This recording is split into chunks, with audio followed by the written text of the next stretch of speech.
Good evening and welcome to BJC Halacha A number 2159. Halacha that keeps the Yetzer Hara away, dedicated in love memory of Daniela Basfir and Hashem Shavdaliyah. The laws of Sfira Omer and the days of Sfira. Now we're going to talk about another custom. We already talked about these 33 days of mourning where we can't shave, get a haircut.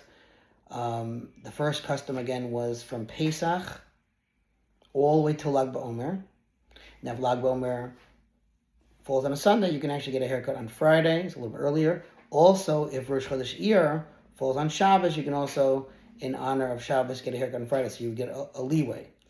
But here's a couple more customs. There are places where they permit haircuts and weddings for the first part of Sfira until Rosh Chodesh Iyar, so they actually can keep shaving even after Pesach, right?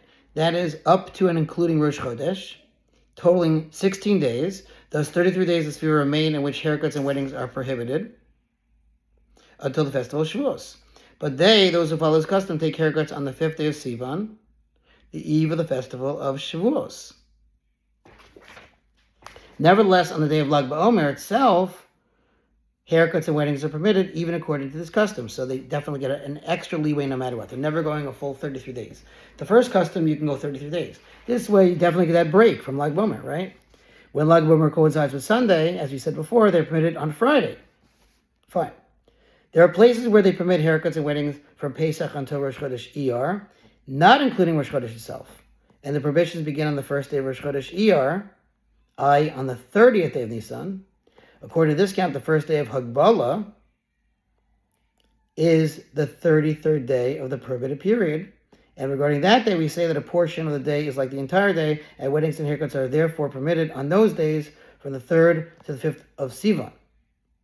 They are also permitted at Lag BaOmer, as I explained before, says the authors. Now, let's go over this. So he says here, Shavuos is preceded by 3 days of demarcation. These 3 days commemorate God's commandment to Moshe to demarcate boundaries around Mount Sinai 3 days before the Torah was given to prevent any human or animal from approaching the mountain. So again, the second custom the first custom was don't shave even from the beginning of Pesach until Lag BaOmer, unless it's Rosh Chodesh Iyar or Shabbos, so you can even get an extra day. The second custom is start on the 2nd day of Iyar and go all the way till pretty much Shavuos, the day before Shavuos. You also get Lag BaOmer off.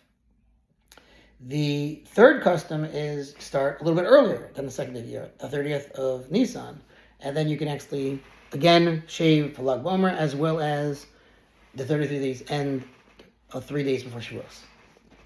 Every community should adhere to one custom, and they should not deviate, with some people doing this way and some doing that way.